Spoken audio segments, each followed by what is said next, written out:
Hello, everybody, and welcome back to the Fulfilling Rain Studies. I'm sorry that it's been so long to get more videos out to you, but I've been busy with a new job. So everything's settling in great, though. My employees are fantastic, and it's awesome to have a day job now instead of a night job, which it's exhausting, honestly. It was time for a change.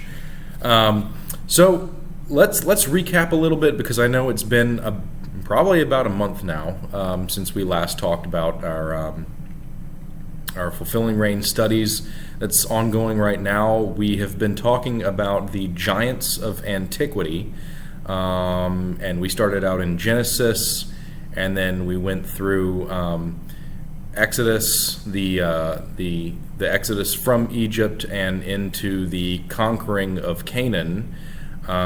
We then went on to King David and his bout with Goliath and Goliath's four brothers living in Gath. The giants that were scouted in Canaan, and all of the tribes to which they belonged to.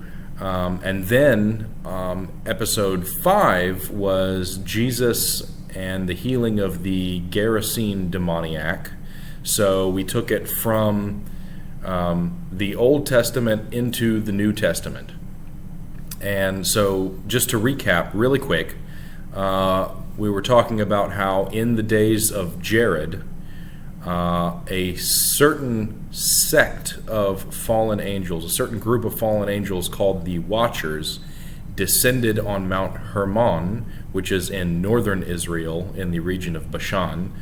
And they bound themselves by mutual oaths that they would descend into the realm of men, that they would take human wives, that they would have children by them, and that these children became giants. And that they were judged for this. God judged them for this. He bound those angels, and the giant offspring either killed each other off in a great war or were drowned in the waters of the flood.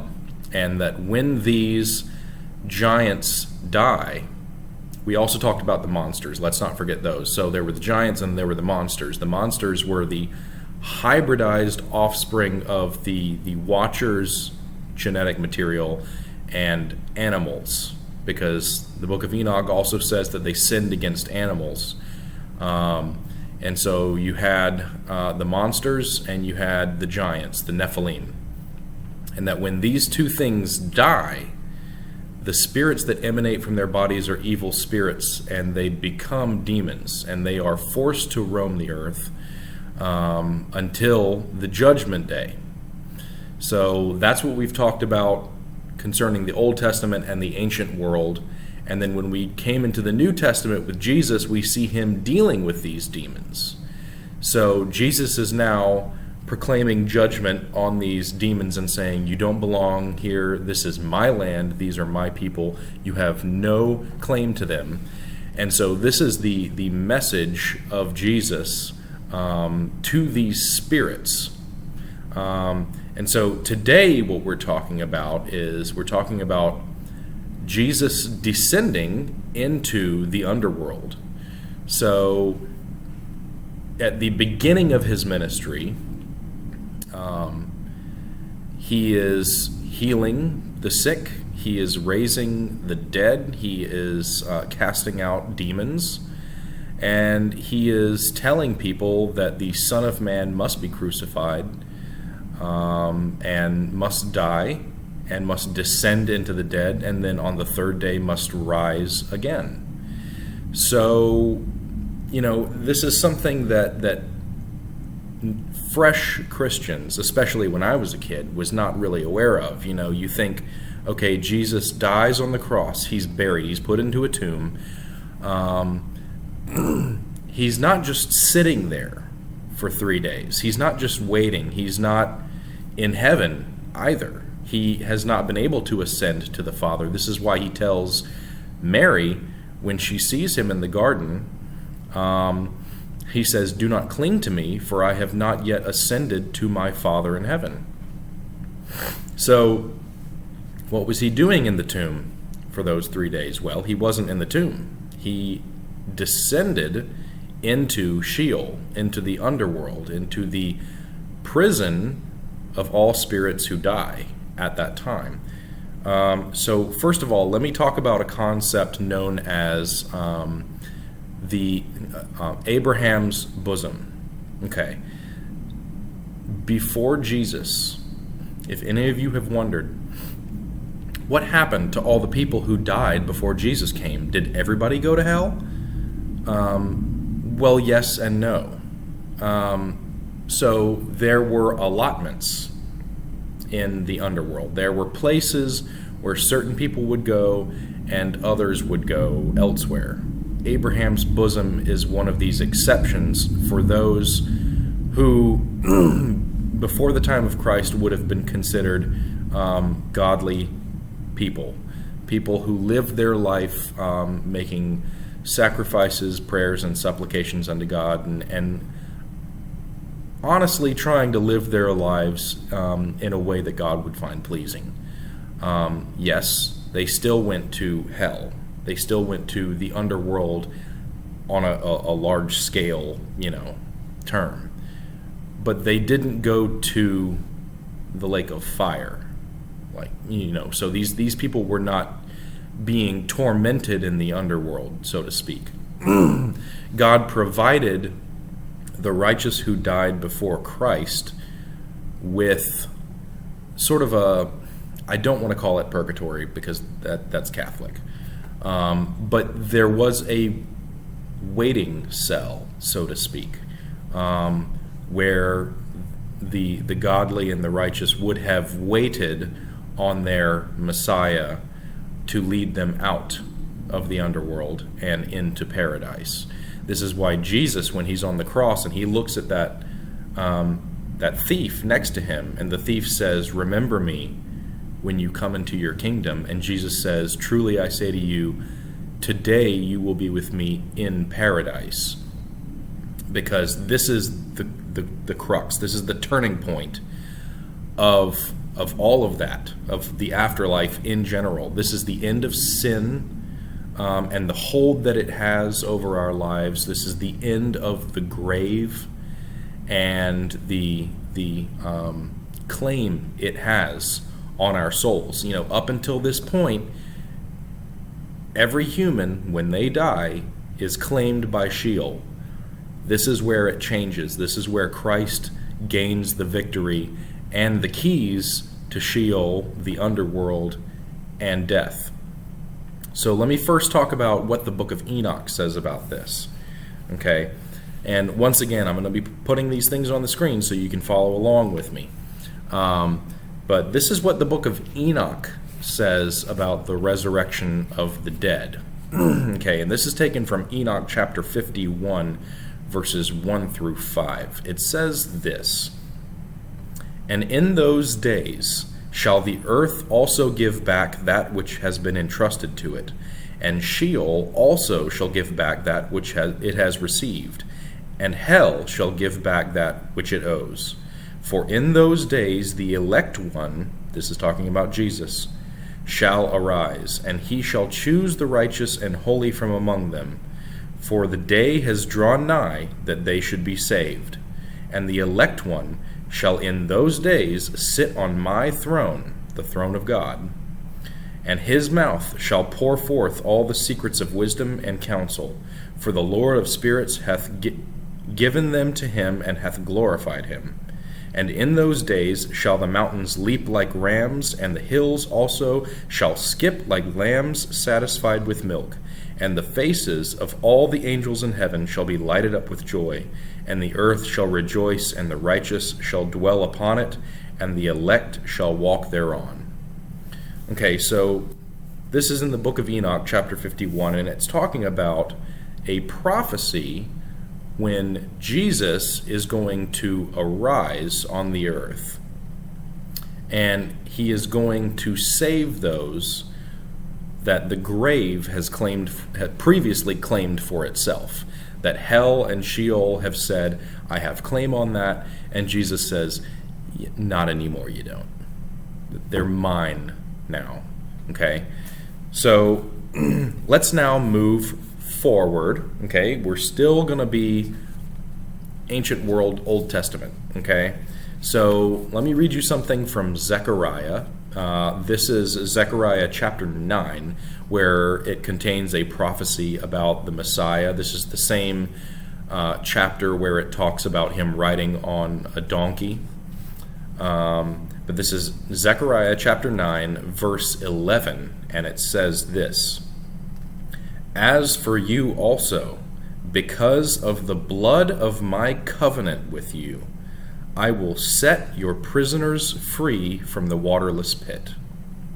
Okay, so a couple things stand out about this. The waterless pit, or the bottomless pit, that same pit where the rich man asks Lazarus to dip his finger in the water and give him just a drink. And God says, remember, you didn't help my servants, who were waiting outside and were hungry and thirsty, and you did not quench their thirst. So, the waterless pit and the blood of my covenant. So remember when Jesus in Jeremiah says, in those days I will make a new covenant with the house of Israel and with the house of Judah. And then in the New Testament, when we get to the Last Supper, Jesus takes the cup of wine and says, "This is the cup of the new covenant of my blood, which is shed for thee and for many, for the forgiveness of sins. Whenever you drink it, do this in remembrance of me." So Jesus creates a new covenant, but he's fulfilling the old one. So the old covenant was a sacrifice has to be made, okay, to cover all the sins. A perfect sacrifice. So number one, sacrifice has to be made.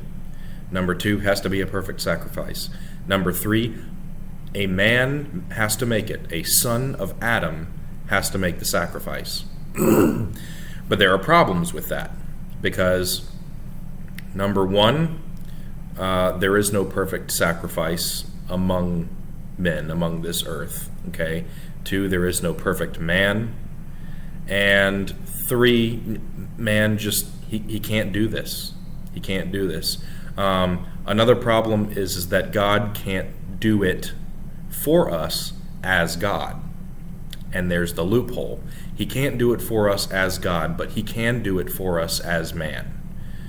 So God had to become incarnate in the flesh as a man. Number one. And number two, he had to be without sin. Jesus was without sin. Therefore, number three, he was the perfect sacrifice, and that sacrifice covered all of our sins. So God's wrath was abated, it was satisfied, and God took the punishment that was intended for us in the form of his Son, Jesus. So, Jesus takes the punishment, he dies, he is put in the tomb, and then he descends into the underworld. So let's move on to New Testament. We're going into Ephesians. And then you'll have to forgive me. I'm recovering from a cold here. So in Ephesians, this is from chapter 4, verses 8 and 9. And this is what it says. Therefore it says, when he ascended on high, he led a host of captives, and he gave gifts to men. In saying he ascended, what does it mean but that he had also descended into the lower regions of the earth? So Zechariah prophesies that Christ will set captives free. Ephesians says that he has to descend into the lower regions of the earth in order to do so. Okay, now let's talk about 1 Peter. 1 Peter chapter 3, verses 18 through 20. Okay, this is what that says. For Christ also suffered once for sins, the righteous for the unrighteous, that he might bring us to God, being put to death in the flesh, but made alive in the Spirit, in which he went and proclaimed to the spirits in prison, because they formerly did not obey, when God's patience waited in the days of Noah while the ark was being prepared, in which a few, that is, 8 persons, were brought safely through the water. So it goes on after that to say how baptism is reminiscent of that salvation, of God carrying us safely through the waters to the other side, to salvation. Now I want you to know something really interesting. The day that God opened the doors of the ark, because Noah didn't do that. God did that. God opened the doors of the ark, and Noah and his family walk out into new life. Okay, that is the exact same month and day that God opened the door to that tomb, and Jesus walked out to new life and a new world. So that was the anniversary in advance, the foreshadowing of that day when God would bring us out into new life. And so baptism is a reminder of Noah and his God bringing him through the waters safely, but it is also a symbol of Jesus descending into the underworld and coming back out with the keys to death and the grave. And it is kind of like when we are baptized, when we are lowered under that water and we come out. It's like God is saying, yes, you have, they do die. Humans, they will die, but you will not have a hold on them. I'm bringing them back up out of those waters. I'm bringing them back up out of that grave. But you are not coming back out. What's the you that Jesus is talking to? Well, this is exactly who Jesus is talking to. He is proclaiming to the spirits which are in prison. Now, there are multiple spirits there that are in prison. There are those in... There are the people, the godly, the righteous, who are in Abraham's bosom, who God is leading out. And so these are some of the captives that Jesus is setting free, that he is leading to paradise, to heaven, when he returns up from the grave. When he ascends, he's taking all of these people with him. But there are those spirits in prison, specifically in a particular region of the underworld called Tartarus, that are not coming back out of that prison. And these are the angels who sinned. These are the watchers.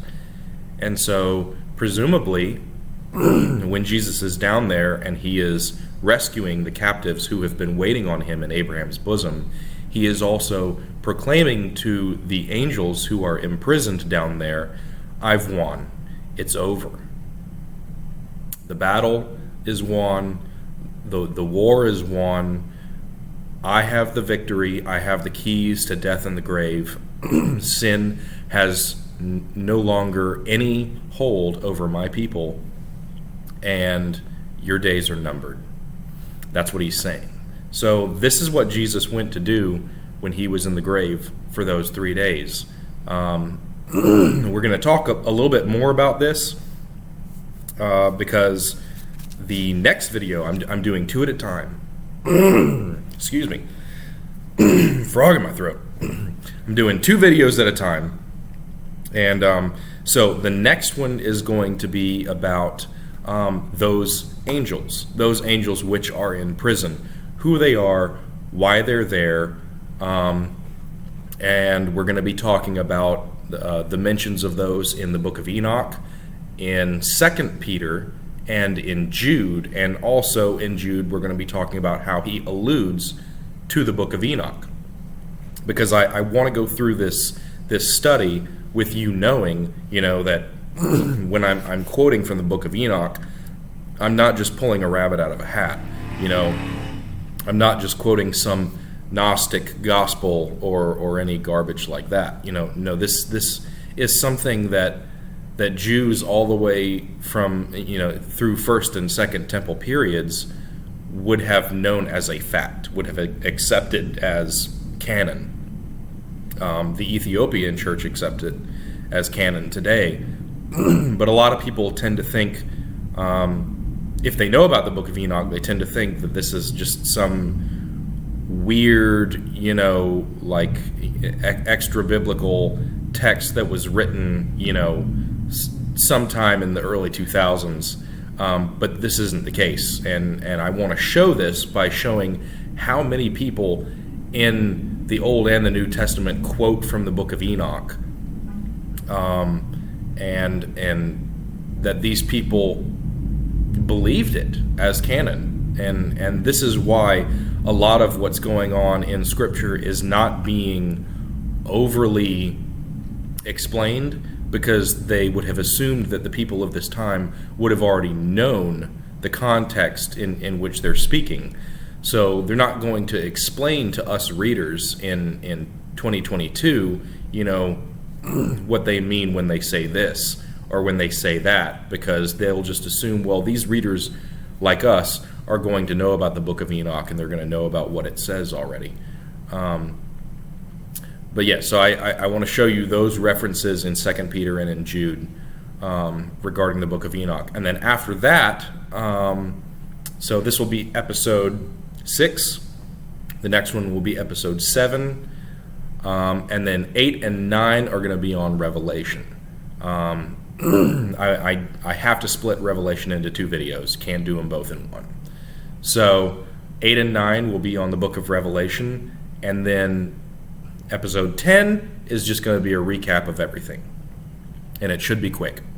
But we're almost there. I'm doing these 2 videos today. I should have Revelation done sometime this weekend, hopefully on Sunday. And so look for it on Facebook and YouTube. Thank you very much for tuning in, and be prepared to look for the second video when this one comes out. Thanks very much. God bless every single one of you on the other side of the screen. Bye.